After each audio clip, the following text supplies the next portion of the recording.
The morning sun peeked through the half-drawn curtains of Harold Matthews' modest bedroom. At exactly 6:30 a.m., just like every other morning for the past 20 years, the 93-year-old veteran opened his eyes before his alarm clock could ring. His body might have aged, but his military discipline remained as strong as ever. Harold lived alone in his small suburban home, a place filled with memories of a life well lived. Photos of his late wife, Margaret, decorated the walls, her warm smile frozen in time. They had shared 48 beautiful years together before cancer took her away a decade ago. Since then, his morning routine had become his anchor to the world. With careful movements, Harold pushed himself up from his bed. His joints protested, reminding him of his age, but he refused to let discomfort slow him down. He reached for his polished wooden cane, a gift from Margaret on their last anniversary together. The smooth oak surface had worn to fit his grip perfectly over the years. In the bathroom, Harold took his time getting ready. He carefully shaved, making sure not to miss a single spot. His hands weren't as steady as they used to be, but years of practice had taught him patience. After shaving, he combed his thin white hair neatly to the side, just as he had done during his military days. The face in the mirror was wrinkled and weathered, but his blue eyes still sparkled with life and determination. Opening his closet, Harold selected his clothes for the day with purpose. He chose a crisp light blue button-down shirt, pressed gray slacks, and his favorite navy blue sweater. Each item was carefully maintained, showing his attention to detail. As he dressed, his movements were slow but deliberate, each button fastened with care. The most important part of his morning ritual came next. Harold picked up his small American flag pin from its special box on his dresser. The pin had been with him since his discharge from the Army in 1946. With slightly trembling fingers, he attached it to his sweater's lapel, making sure it sat perfectly straight. In the mirror, he adjusted it one final time, remembering the proud day when he first received it. At 7:45 a.m., Harold was ready to begin his daily journey to Pete's Diner. The walk was exactly 3 blocks, and he had timed it perfectly over the years. It took him 20 minutes now, though he remembered when he could make the same walk in just 5. But Harold didn't mind the slower pace.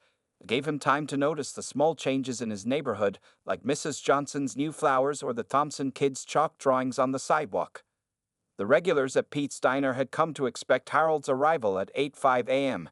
Pete himself, a round-faced man in his 50s, always had Harold's usual table ready, the second booth from the window, where the morning light was perfect for reading his newspaper.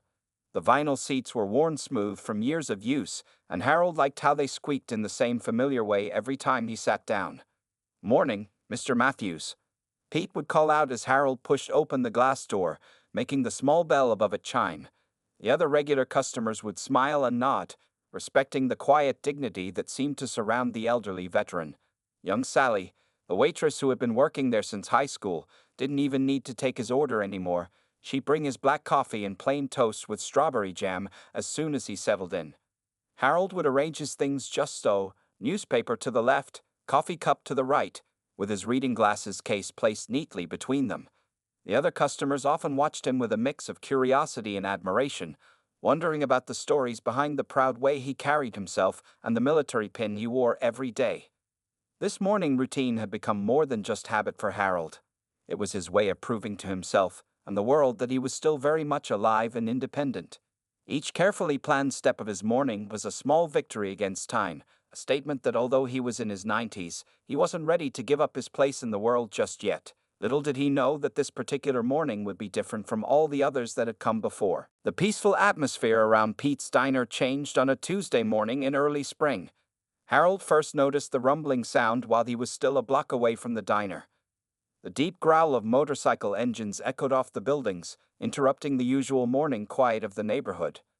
As he turned the corner, Harold saw them, 12 motorcycles parked in a row next to the diner's lot. Their chrome parts sparkled in the morning sun, and their black paint jobs gleamed like polished obsidian. The bikes were arranged in a way that took up more space than necessary, forcing regular customers to park farther away than usual. The motorcycle club members stood in groups of 3 or 4, wearing black leather vests covered in patches and badges.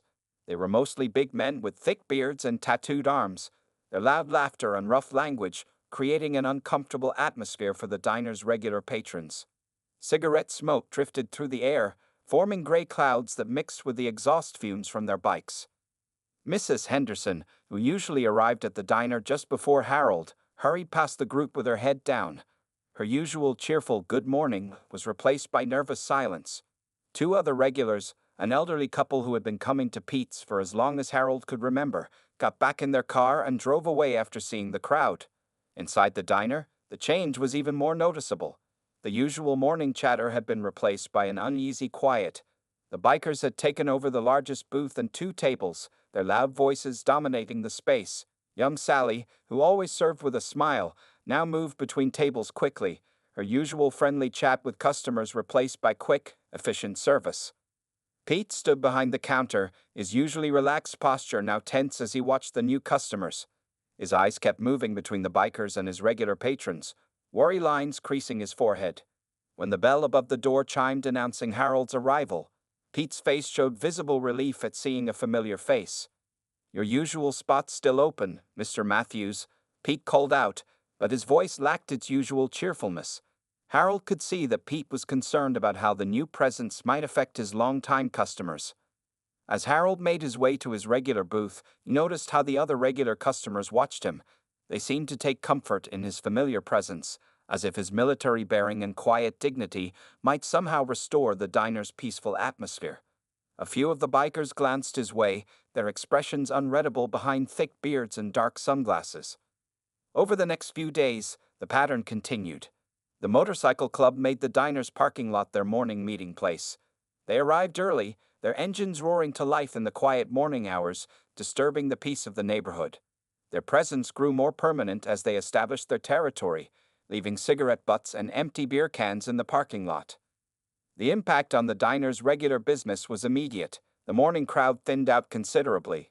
The young mothers who used to meet for coffee after dropping their kids at school stopped coming. The retired teachers group that met every Wednesday morning moved their meetings to a cafe across town. Even the postal workers who used to grab their morning coffee at Pete's now went elsewhere. But Harold refused to change his routine. Each morning, he made the same walk, at the same time, wearing his pressed clothes and American flag pin. He noticed how the other remaining regulars watched him, drawing strength from his determination. Pete made sure Harold's table was always ready, keeping at least that small part of the old routine intact. As the days passed, the bikers seemed to take note of Harold's persistence. Some would watch him as he walked past their motorcycles, their expressions a mix of curiosity and something else. Perhaps respect, perhaps amusement. Harold couldn't tell, and he didn't let on that he noticed their attention. He simply continued his routine, maintaining his dignity and composure, even as he sensed that something would have to change soon. The morning started like any other, but there was something different in the air. Harold could feel it as he approached the final block before Pete's diner. The rumble of motorcycles seemed louder than usual, and the laughter coming from the parking lot had a sharp edge to it. Three bikers stood near the diner's entrance, forming a triangle that blocked the narrow pathway to the door. They were younger than most of the others, probably in their 30s, with fresh tattoos that hadn't yet faded from sun and time. The tallest one, wearing a leather vest with a red skull patch, nudged his friends as Harold approached. Harold's cane tapped steadily against the concrete as he walked. His back was straight, his chin lifted, the same way he had carried himself during his military years. The morning sun caught his American flag pin, making it sparkle. He could have taken a different path to the door, but that would mean letting them change his routine. And Harold Matthews hadn't survived a war to be intimidated on his own neighborhood sidewalk. "Well, look what we got here," the tall biker said, loud enough for his friends to hear. "It's grandpa time, right on schedule." His friends snickered, one of them making an exaggerated show of checking his watch. Harold continued his approach, his face composed and calm. His grip on the cane tightened slightly, not out of fear, but from the old soldier's instinct of being ready for anything. The rest of the motorcycle club watched from their bikes, some with interest, others pretending not to notice. "Hey, old-timer," another biker called out, this one wearing a bandana with skull patterns. "You ever think about retiring? Maybe finding a nice nursing home?"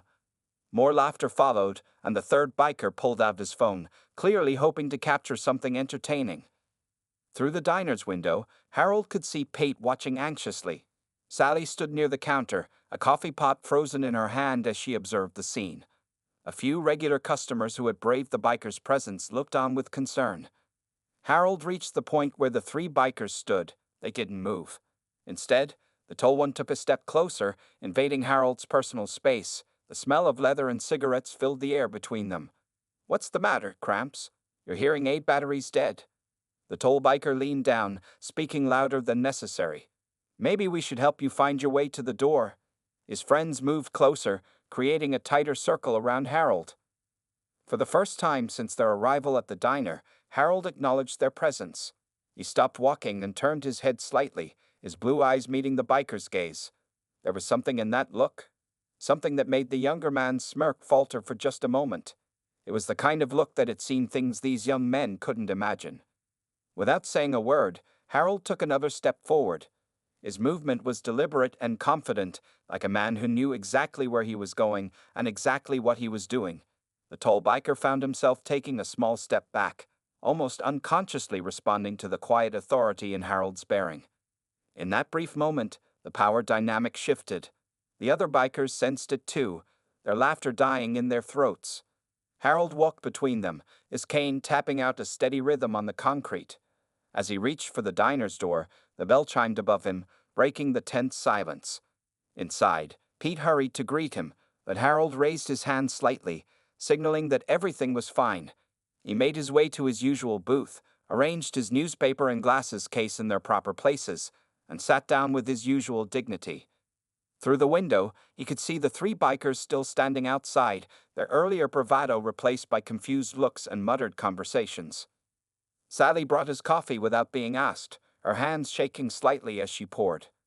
"Are you okay, Mr. Matthews?" she whispered, genuine concern in her voice. Harold simply nodded, opened his newspaper, and began his morning routine as if nothing unusual had happened. But both he and the bikers knew that something had changed. The first shot in this quiet war had been fired, and Harold Matthews had won the opening battle without saying a single word. The week following the first confrontation brought new challenges to Pete's diner. The bikers, seemingly annoyed by Harold's quiet defiance, became more deliberate in their actions.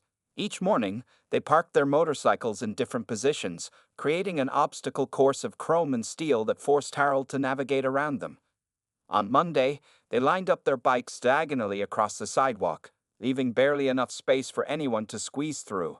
Harold had to walk through the parking lot, his cane carefully finding stable ground between oil stains and puddles. The bikers watched and snickered, but Harold's face remained as unreadable as a stone statue. Pete, unable to stand by any longer, finally stepped out of his diner during the Tuesday morning rush. His round face was red with anger as he approached the group's leader, a tall man with a gray-streaked beard who called himself Snake. "Look," Pete said, trying to keep his voice steady, "I've been running this diner for 20 years. Never had any trouble. Can't you park somewhere else? Give my regular customers some space." His hands were shaking slightly, but he stood his ground. Snake took a long drag from his cigarette, blowing the smoke in Pete's direction. "Free country, isn't it?" he said, his voice gravely and low. "We like the coffee here. Good location, too." His eyes narrowed behind his sunglasses. Would be a shame if something happened to this nice place. Accidents happen all the time to small businesses. The threat hung in the air like the cigarette smoke. Pete's face paled, but before he could respond, the bell above the diner's door chimed. Harold was making his morning exit, precisely on schedule. The old veteran paused for a moment, taking in the scene before him. Pete standing there, surrounded by bikers, looking worried and afraid. Harold's presence seemed to draw everyone's attention. Some of the younger bikers nudged each other, pointing at his perfectly pressed clothes and the ever-present American flag pin. But there was something different in their mockery now, a hint of frustration that this old man refused to be intimidated. Wednesday brought rain, and with it, new tactics from the bikers. They revved their engines as Harold approached, the sound echoing off the buildings like thunder. The vibrations made his cane shudder against the wet sidewalk, but his steps never faltered. One biker deliberately gunned his engine as Harold passed, sending a spray of muddy water toward him. The water splashed Harold's pants and shoes, but he didn't react. He simply pulled out a clean handkerchief, wiped his shoes carefully when he reached the diner's entrance, and went inside. Through the window, the bikers could see him calmly eating his breakfast, reading his newspaper as if nothing had happened. By Thursday, the tension had spread throughout the neighborhood. Other businesses on the street began losing customers. The small bookstore next to the diner had closed early twice that week. The florist across the street kept her door locked, only opening it for familiar faces. Sally, the young waitress, had started asking her boyfriend to pick her up after her shifts. The bikers would call out to her, making comments that made her uncomfortable. Pete offered to walk her to her car, but everyone could see he was scared too. Friday morning brought the worst escalation yet. When Harold arrived, he found his usual booth occupied by 3 bikers. They had spread themselves out, taking up as much space as possible, wearing smug grins as they watched him enter. The other regulars held their breath, watching to see what Harold would do. Pete stood behind the counter, a phone in his hand, ready to call the police if things got out of hand. Sally hovered nearby, coffee pot clutched to her chest like a shield. Harold surveyed the scene with the same calm he'd shown all week. His blue eyes moved from the occupied booth to the counter, then to the other available seats. Without any sign of distress, he walked to the counter and sat down on a stool, his movements as dignified as ever. But something had changed in the air of Pete's diner. The bikers' laughter seemed more forced, their attempts at intimidation more desperate. They had tried everything to break Harold's spirit, to force him to change his routine or stay away. Instead, they found themselves growing increasingly frustrated with this quiet, determined old man who refused to bend to their will. The morning that changed everything started colder than usual. A bitter wind swept through the streets, making the diner's sign creak on its hinges. Harold had put on his heavy wool coat, the one he rarely wore except on the coldest days. His American flag pin stood out brightly against the dark fabric. The bikers had arrived earlier than usual, their breath visible in the cold air as they huddled around their motorcycles. Many of them looked irritated, the weather clearly affecting their mood. Snake stood with his arms crossed, watching as 3 of his younger members paced back and forth, trying to stay warm. Harold's approach was marked by the familiar tap of his cane against the concrete. The sound seemed louder in the cold morning air, each step echoing slightly. He could see his breath forming small clouds as he walked, his pace steady despite the chill that made his joints ache more than usual. The 3 young bikers who had confronted him that first day were waiting near the diner's entrance again. Their leader, the tall one with the red skull patch, had been growing increasingly angry at Harold's continued indifference to their presence.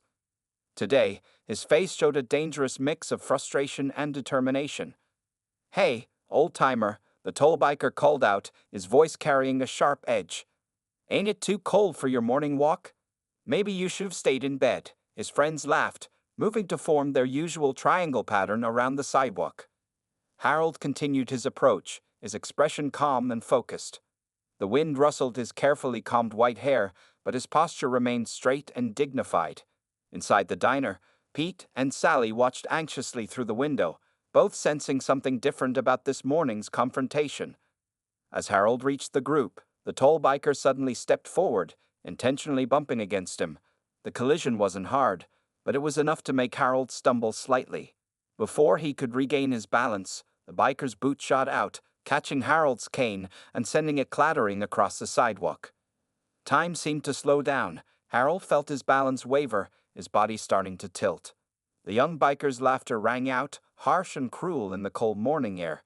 Even Snake, watching from near the motorcycles, straightened up, sensing that his men had crossed a line. But Harold Matthews didn't fall. Instead, he caught himself, his military training from decades ago coming back instinctively. He planted his feet firmly, squared his shoulders, and slowly straightened to his full height. The laughter died in the bikers' throats as they watched the transformation taking place before them. The elderly man they had been tormenting seemed to change before their eyes. Though his body was old, something in his bearing spoke of strength that had nothing to do with physical power. His blue eyes, usually gentle, now held a steely glint that made the younger men step back unconsciously.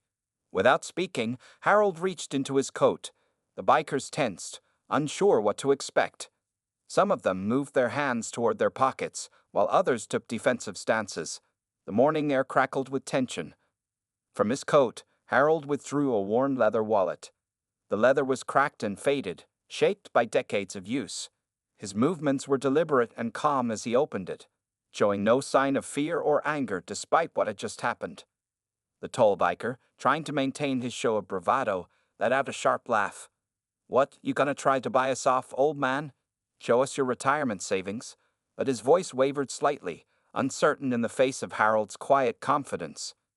Harold said nothing. He simply held the wallet in his weathered hands, looking at it for a moment as if considering something important. The wind continued to blow around them, but no one moved. Even the usual morning traffic seemed to have gone quiet, as if the whole street was holding its breath.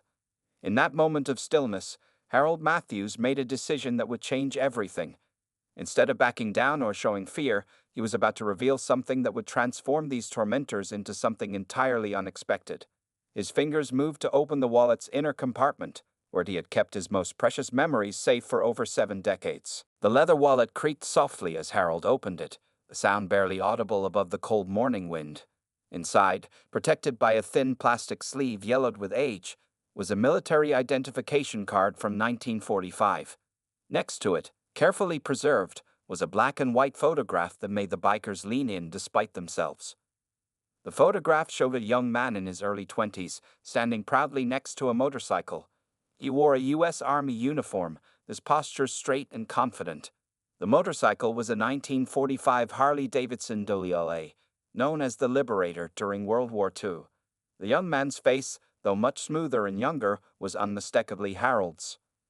"I was 22 in that picture." Harold spoke for the first time, his voice quiet but clear. "That bike, and I crossed through German-occupied France 47 times, carrying messages that couldn't be risked over radio." His finger gently touched the photograph, tracing the outline of the motorcycle. The tall biker with the red skull patch moved closer, his earlier aggression replaced by curiosity. His knowledge of vintage motorcycles made him recognize the significance of what he was seeing. "That's a WLA," he said, his voice hushed. "Military spec."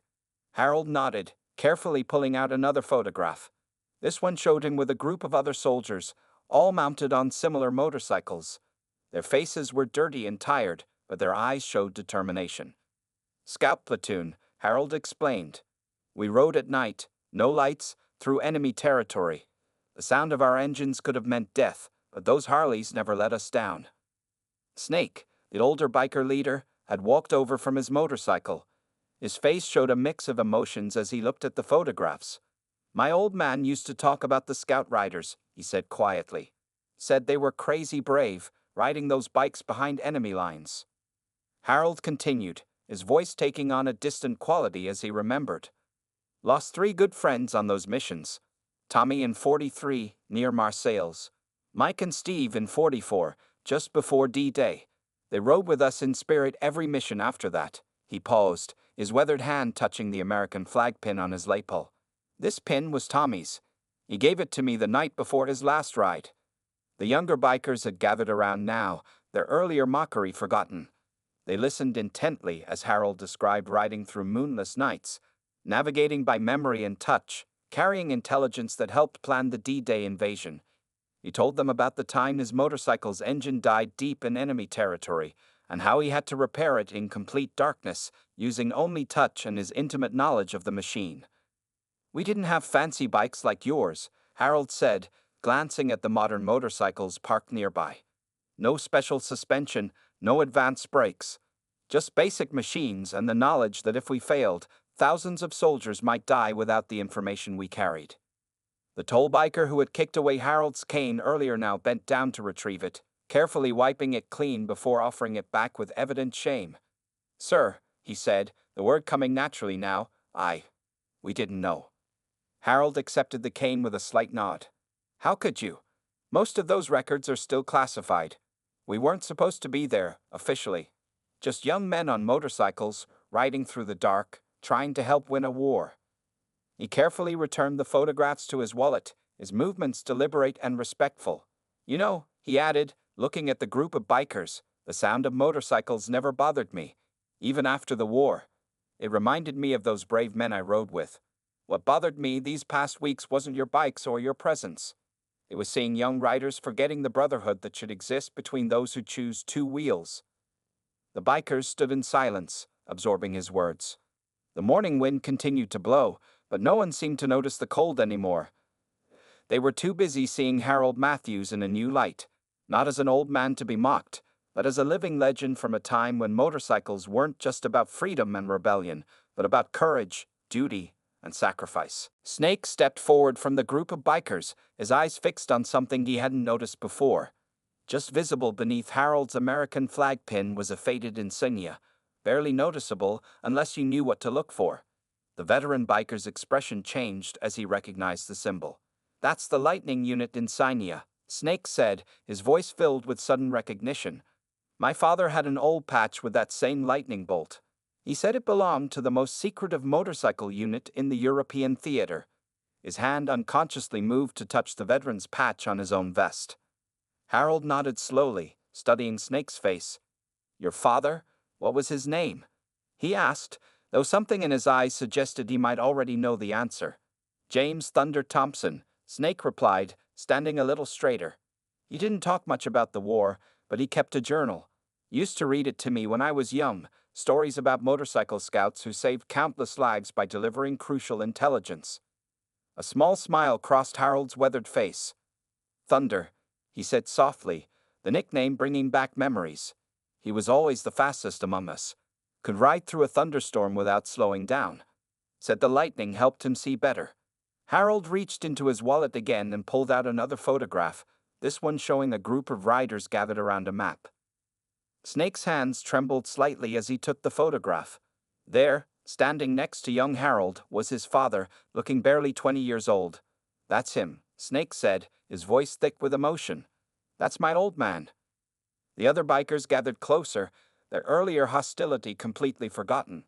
They looked at the photograph with newfound respect, seeing their leader's personal connection to this history they had been mocking just minutes before. "Your father saved my life twice," Harold continued, his voice carrying across the now silent parking lot. "Once near Bordeaux when he spotted a German patrol before they saw us, and again during the push toward Paris. He never mentioned that in his journal." Snake shook his head, his tough exterior cracking slightly. He passed away 10 years ago. There was so much he never told me."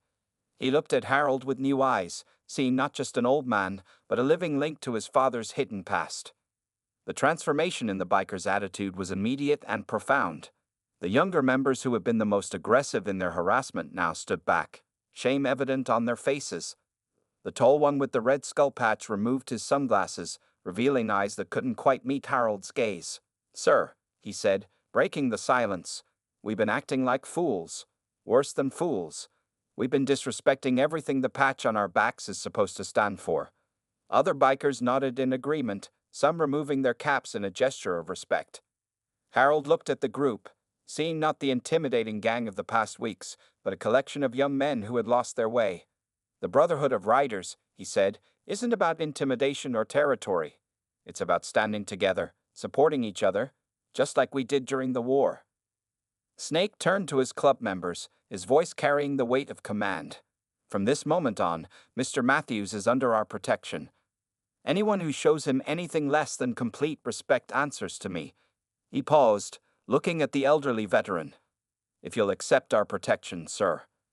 The morning sun had risen higher, warming the cold air. Through the diner's window, Pete and Sally watched in amazement as the scene unfolded. Other regular customers who had been too afraid to come in recent weeks stood on the sidewalk, witnessing the transformation. Harold looked at Snake, seeing the shadow of his old friend Thunder in the man's face. "Your father would be proud," he said quietly, "to see you leading men, though he might have something to say about how you've been using that leadership lately." Snake nodded, accepting both the compliment and the gentle rebuke. Around them, the other bikers began moving their motorcycles, clearing the sidewalk and creating a respectful space around the diner's entrance.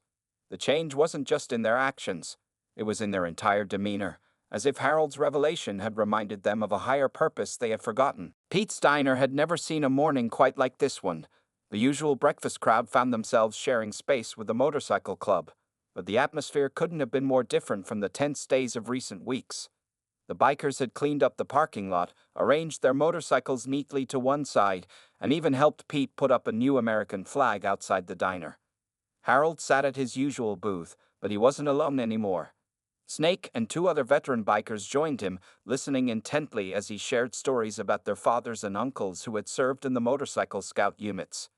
The old photographs were carefully passed around, handled with reverence by men who now understood their true significance. And there was this one night, Harold was saying, his eyes bright with memory, when your Uncle Charlie, Snake, had to ride through a minefield. He followed the exact tracks of a German patrol that had passed through earlier, knowing those spots had to be safe. The bikers leaned in, hanging on every word of their father's untold stories. Sally moved between tables with a new spring in her step, the coffee pot busy as more people from the neighborhood ventured back to the diner. The young bikers who had once intimidated her now stood up when she approached, offering polite thank yous and making sure their tables were clean. The tall biker with the red skull patch, whose name was Mike, had taken it upon himself to become Harold's unofficial guardian. He made sure the sidewalk was clear each morning and personally saluted the World War II veteran when he arrived. The transformation in Mike was perhaps the most striking, his aggressive swagger replaced by a genuine respect that seemed to have awakened something better in his character. One morning, a week after the revelation, the bikers surprised Harold with a special gift. They had tracked down a replica of the Bullied motorcycle badge from 1945 and had it mounted on a polished wooden plaque. Below it, they added a new plate that read, "Honorary Member, Thunder's Legacy Riders," in recognition of exceptional courage and brotherhood. Pete had cleared a special place on the diner's wall for the plaque, right next to Harold's regular booth. Other veterans who heard the story began stopping by, adding their own photographs and memories to what was becoming an impromptu museum of military motorcycle history. The diner became a gathering place for riders from all over the state. On weekend mornings, the parking lot filled with motorcycles of all types, modern sports bikes, classic cruisers, even a few restored military models. The riders came to pay respect to Harold and learn about the proud history of motorcycle scouts in World War II. The younger bikers found themselves transformed by the experience. Under Snake's leadership, they started a mentorship program for troubled youth, teaching them about motorcycle maintenance and the importance of respect and brotherhood. They named it the Lightning Unit Youth Program in honor of Harold's old unit. Harold's morning routine changed too, but in ways he didn't mind. Now, when he walked those 3 blocks to the diner, he was often joined by 1 or 2 riders who would slow their bikes to match his pace, providing a quiet escort. His stories became a treasured part of the diner's atmosphere, shared not with boastful pride but with the quiet wisdom of someone who understood the true meaning of courage and friendship.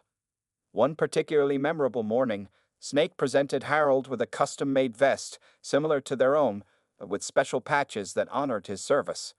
Harold accepted it with dignity, and when he put it on over his usual pressed shirt, nobody thought it looked out of place. The American flag pin and the Lightning Unit insignia stood out proudly against the black leather. "You know," Harold said that morning, looking around at the faces that had become like family, "I never thought I'd find that brotherhood again. The kind we had during the war, but sometimes life surprises you. Sometimes it just takes a while for people to remember who they really are." The diner had become more than just a breakfast spot. It had transformed into a place where the past and present met, where old soldiers and young riders shared a common ground, and where respect and understanding bridged the generations. And at the center of it all sat Harold Matthews, no longer just a solitary figure reading his morning paper, but a living testament to the enduring power of courage, dignity, and the true spirit of brotherhood.